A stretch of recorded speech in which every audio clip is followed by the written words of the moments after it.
CDP में आज हमारा टॉपिक है लर्निंग थ्योरी से हम लोग मोस्ट इम्पॉर्टेंट क्वेश्चन आज सॉल्व करेंगे। सीडीपी का इससे पहले भी मैं 4 क्लास ले चुकी हूँ।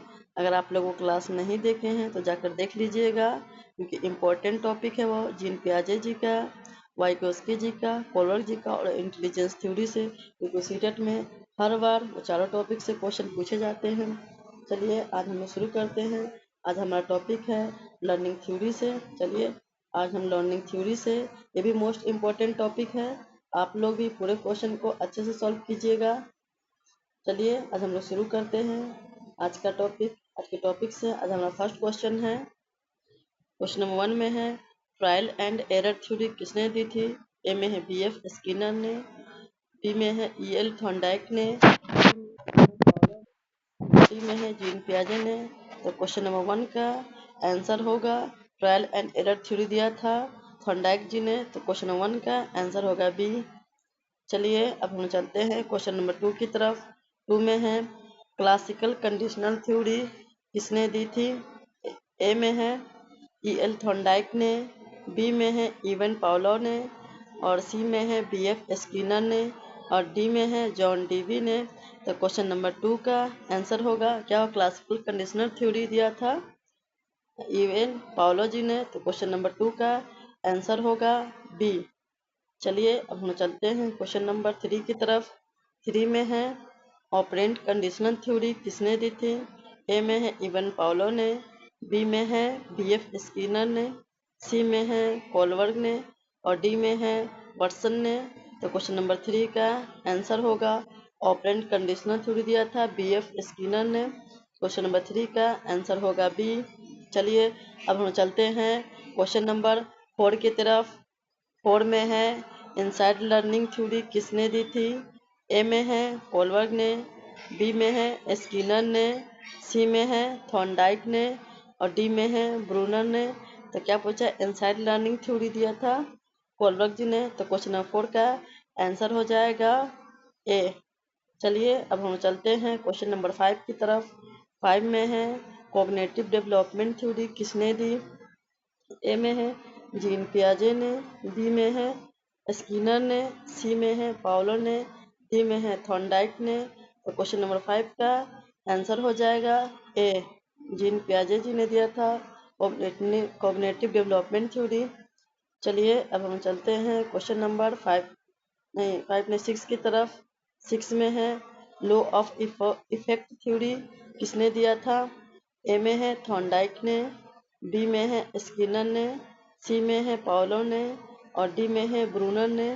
तो क्या पूछा है 6 में, लॉ ऑफ इफेक्ट किसने दिया था। तो क्वेश्चन नंबर 6 का आंसर हो जाएगा ए, क्योंकि थॉर्नडाइक ने दिया था लॉ ऑफ इफेक्ट थ्योरी का सिद्धांत। 6 का आंसर हो जाएगा ए। चलिए अब हम चलते हैं क्वेश्चन नंबर 7 की तरफ। 7 में है घंटी और भोजन वाला प्रसिद्ध प्रयोग किससे संबंधित है। ए में है पाउलो से, बी में है स्किनर से, सी में है थॉर्नडाइक से, और डी में है वाटसन से। तो क्वेश्चन नंबर 7 का आंसर हो जाएगा पाउलो जी ने दिया था घंटी और भोजन वाला प्रसिद्ध प्रयोग किया था पाउलो जी, तो क्वेश्चन नंबर 7 का आंसर हो जाएगा ए। चलिए अब हम चलते हैं क्वेश्चन नंबर 8 की तरफ। 8 में है 8 में है रेनफोर्समेंट का सिद्धांत किससे संबंधित है। ए में है स्किनर से, बी में है पियाजे से, सी में है पाउलो से, डी में है कोलर से। तो क्वेश्चन नंबर 8 का आंसर हो जाएगा रेनफोर्समेंट पूछा गया है तो वो संबंधित है स्किनर जी से, तो क्वेश्चन नंबर 8 का आंसर हो जाएगा ए। चलिए अब हम चलते हैं क्वेश्चन नंबर 9 की तरफ। 9 में है इनसाइड लर्निंग का अर्थ क्या है। ए में है रटकर सीखना, बी में है अचानक समाधान समझ जाना, सी में है दंड से सीखना, डी में नकल करके सीखना। तो इनसाइड लर्निंग का अर्थ होता है अचानक समाधान समझ जाना, तो क्वेश्चन नंबर 9 का आंसर हो जाएगा बी। चलिए अब हम चलते हैं क्वेश्चन नंबर 10 की तरफ। 10 में है कॉन्स्ट्रक्टिविज्म का प्रमुख समर्थक कौन है। ए में है पियाजे और वाइगोस्की, बी में है स्किनर, सी में है पाउलो, डी में है थॉर्नडाइक। तो क्वेश्चन नंबर 10 का आंसर हो जाएगा पियाजे और वाइगोस्की, जिन्हें कॉन्स्ट्रक्टिविज्म का प्रमुख समर्थक थे। 10 का आंसर हो जाएगा ए। चलिए अब हम चलते हैं क्वेश्चन नंबर 11 की तरफ। 11 में है लर्निंग बाय डूइंग का विचार किसने दिया था। ए में है जॉन डीवी ने, बी में है पाउलो ने, सी में है स्किनर ने और डी में है वाटसन ने।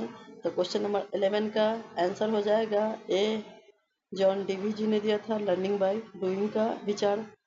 चलिए अब हम चलते हैं क्वेश्चन नंबर 12 की तरफ। 12 में है बिहेवियरिज्म किस पर बल देता है। ए में है व्यवहार में परिवर्तन, बी में है कल्पना, सी में भावनाएं, डी में केवल स्मृति। तो क्वेश्चन नंबर 12 का आंसर हो जाएगा ए, बिहेवियरिज्म जो है व्यवहार में परिवर्तन से संबंधित है। अब हम चलते हैं क्वेश्चन नंबर 13 की तरफ। 13 में है सही व्यवहार को बढ़ाने के लिए क्या दिया जाता है। ए में है रेनफोर्समेंट, बी में है पनिशमेंट, सी में होमवर्क और डी में है टेस्ट। क्वेश्चन नंबर 13 का आंसर हो जाएगा ए, रेनफोर्समेंट दिया जाता है सही व्यवहार को बढ़ाने के लिए। चलिए अब हम चलते हैं क्वेश्चन नंबर 14 की तरफ। 14 में है कॉन्स्ट्रक्टिविज्ड क्लासरूम की विशेषता क्या है। ए में है रटकर सीखना, बी में है बच्चा स्व ज्ञान का निर्माण करता है और सी में है केवल व्याख्यान और डी में है केवल परीक्षा। तो क्वेश्चन नंबर 14 का आंसर हो जाएगा बी, बच्चा स्वयं ज्ञान का निर्माण करता है। चलिए अब हम चलते हैं क्वेश्चन 15 की तरफ। 15 में है सीटेट के अनुसार सीखना कैसा होना चाहिए। ए में शिक्षक केंद्रित, बी में है बाल केंद्रित, सी में केवल पुस्तक आधारित, डी में है केवल परीक्षा आधारित। तो क्वेश्चन 15 का आंसर होगा शिक्षक केंद्रित नहीं होगा, बाल केंद्रित होगा। तो क्वेश्चन 15 का आंसर होगा बी, बाल केंद्रित।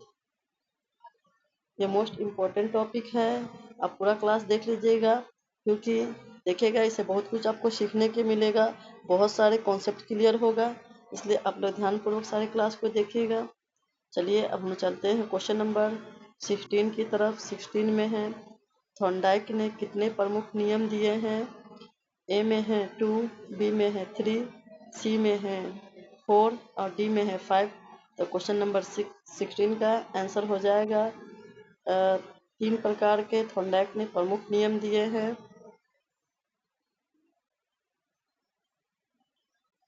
3 प्रमुख नियम दिए हैं। चलिए अब हम चलते हैं क्वेश्चन नंबर 17 में है स्किनर बॉक्स एक्सपेरिमेंट किससे संबंधित है। ए में है ऑपरेंट कंडीशनिंग से, बी में क्लासरूम कंडीशनिंग से, सी में इनसाइड लर्निंग से, डी में है डिस्कवरी लर्निंग से। क्वेश्चन नंबर 17 का आंसर हो जाएगा ए, ऑपरेंट कंडीशनिंग से संबंधित है स्किनर बॉक्स का एक्सपेरिमेंट। 17 का आंसर हो जाएगा ए। चलिए अब हम चलते हैं क्वेश्चन नंबर 18 में। 18 में है पॉजिटिव रेनफोर्समेंट का उदाहरण क्या है। ए में अच्छे कार्य पर पुरस्कार देना, बी में है डांटना, सी में है दंड देना, डी में अनदेखा करना। तो क्वेश्चन नंबर 18 का आंसर हो जाएगा ए, अच्छे कार्य पर पुरस्कार देना पॉजिटिव रेनफोर्समेंट का उदाहरण है। चलिए अब हम चलते हैं क्वेश्चन नंबर 19 में। 19 में है निगेटिव रेनफोर्समेंट का अर्थ है। ए में है दंड देना, बी में है अप्रिय स्थिति हटाकर सही व्यवहार बढ़ाना और सी में है परीक्षा लेना और डी में होमवर्क देना। तो क्वेश्चन नंबर 19 का आंसर हो जाएगा बी, अप्रिय स्थिति हटाकर सही व्यवहार बढ़ाना। रेनफोर्समेंट का सिद्धांत किसने दिया था। BF स्किनर ने दिया था। तो निगेटिव इन्फोर्समेंट का अर्थ होता है अप्रिय स्थिति हटाकर सही व्यवहार बढ़ाना, जो BF स्किनर जी ने दिया था। चलिए अब हम चलते हैं क्वेश्चन नंबर 20 की तरफ। 20 में है अनकंडीशनिंग स्टिमुलस का उदाहरण क्या है। ए में है घंटी, बी में है भोजन, सी में है प्रकाश, डी में है आवाज। क्वेश्चन नंबर 20 का आंसर हो जाएगा बी, अनकंडीशन स्टिमुलस उदाहरण है भोजन का। तो हमारा आंसर हो जाएगा 20 का बी। चलिए अब हम चलते हैं क्वेश्चन नंबर 21। 21 में है इंसाइट लर्निंग किस प्रकार होता है। ए में है धीरे धीरे, बी में अचानक समझ आने से, सी में है दंड से, डी में है रखने से। तो क्वेश्चन नंबर 21 का आंसर हो जाएगा बी, अचानक समझ आने से। चलिए अब हम चलते हैं क्वेश्चन नंबर 22 की तरफ। 22 में है कंस्ट्रक्टिविज्म में शिक्षक की भूमिका क्या है। ए में है फैसिलेटर, बी में है डिक्टेटर, सी में है एग्जामिनर और डी में है ऑब्जर्व। तो क्वेश्चन नंबर 22 का आंसर हो जाएगा ए, फैसिलेटर। मार्गदर्शक के रूप में एक शिक्षक की भूमिका होती है कंस्ट्रक्टिविज्म में। चलिए अब हम चलते हैं क्वेश्चन नंबर 23 में है 23 में है बिहेवियरिज्म का मुख्य उद्देश्य क्या है।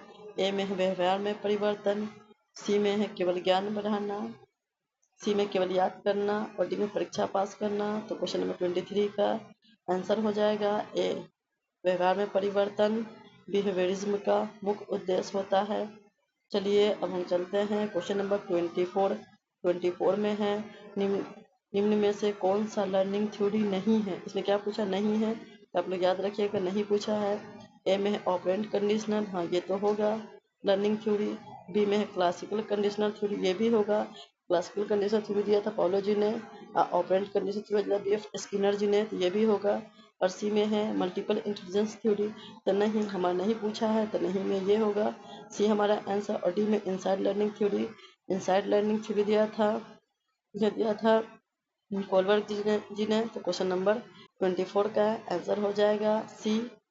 चलिए अब हम चलते हैं क्वेश्चन नंबर 25 में है लर्निंग बाय डूइंग का मुख्य सिद्धांत क्या है।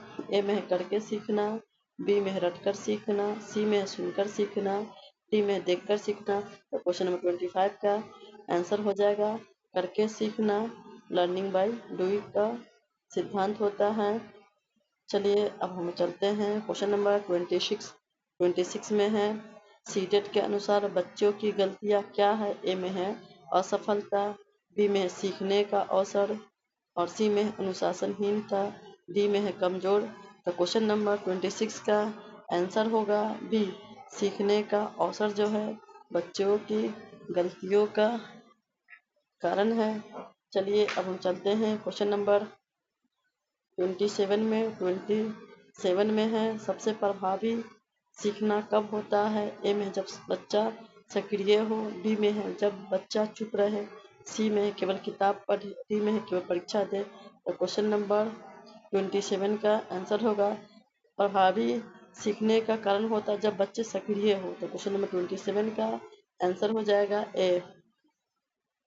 चलिए अब हम चलते हैं क्वेश्चन नंबर 28 में है पियाजेट के अनुसार सीखना किस प्रक्रिया से होता है। ए में है एसिमिलेशन और एकोमोडेशन के तहत, बी में है पनिशमेंट के तहत, सी में रेनफोर्समेंट के तहत और डी में है इमिटेशन के तहत। तो क्वेश्चन नंबर 28 का आंसर हो जाएगा ए, पियाजे के अनुसार बच्चा एसिमिलेशन और एकोमोडेशन के तहत सीखता है। तो हमारा आंसर जो 28 का ए। चलिए अब हम चलते हैं क्वेश्चन नंबर 29 की तरफ। 29 में है वाइगोस्की के अनुसार सीखने में सबसे महत्वपूर्ण क्या है। ए में है सोशल इंटरेक्शन, बी में पनिशमेंट, सी में है मेमोराइजेशन, डी में है ड्रिल। तो क्वेश्चन नंबर 29 का आंसर हो जाएगा ए, सोशल इंटरेक्शन से बच्चा सीखता है, वाइगोस्की जी ने कहा था। चलिए अब हम चलते हैं क्वेश्चन नंबर 30 की तरफ। 30 में है लर्निंग थ्योरीज का मुख्य उद्देश्य क्या है। ए में है सीखने की प्रक्रिया को प्रभावी बनाना, बी में केवल अंक बढ़ाना, सी में केवल परीक्षा पास कराना और डी में केवल होमवर्क देना। तो 30 का आंसर हो जाएगा ए, सीखने की प्रक्रिया को बढ़ाना। इस तरह हम लोगों ने 30 क्वेश्चन को सॉल्व किया है और ये मोस्ट इम्पोर्टेंट टॉपिक है जो सीटेट के एग्जाम में बार बार पूछा जाता है। इसलिए आप लोग इस क्लास को पूरा देखिएगा और बार बार देखिएगा और अपना प्रैक्टिस करते रहिएगा। इससे पहले भी 4 क्लास हमारा हो चुका है सीडीपी का, अगर आप लोगों ने नहीं देखा है तो क्लास जाकर देख लीजिएगा। और आप लोग देख सकते हैं नीचे सब ऑथेंटिक आंसर है, आप लोग वेरीफाई आंसर है, आप लोग देख सकते हैं नीचे सबका क्वेश्चन का आंसर देख लीजिए आप लोग और आप लोग अपने देख कर मिला लीजिए। अपने 30 में से कितना सही बनाए हैं, और देख के आप लोग प्रैक्टिस करते रहिए। और हमारे चैनल को सब्सक्राइब नहीं किए हैं तो चैनल को सब्सक्राइब कर लीजिए, ताकि आने वाला जो भी क्लास है वो आप लोगों को मिल सके। और हमारे वीडियो को लाइक कीजिए और आप लोग पढ़ते रहिए, प्रैक्टिस करते रहिए। सीटेट का देखिए, प्रैक्टिस करके बार बार कोशिश करते रहिए कि आपका 30 में से कितना सही बना रहे हैं आप लोग। तो हमारे क्लास को आप लोग अटेंड करते रहिए। आज के लिए बस इतना ही, फिर मिलते हैं हम लोग नेक्स्ट क्लास में नेक्स्ट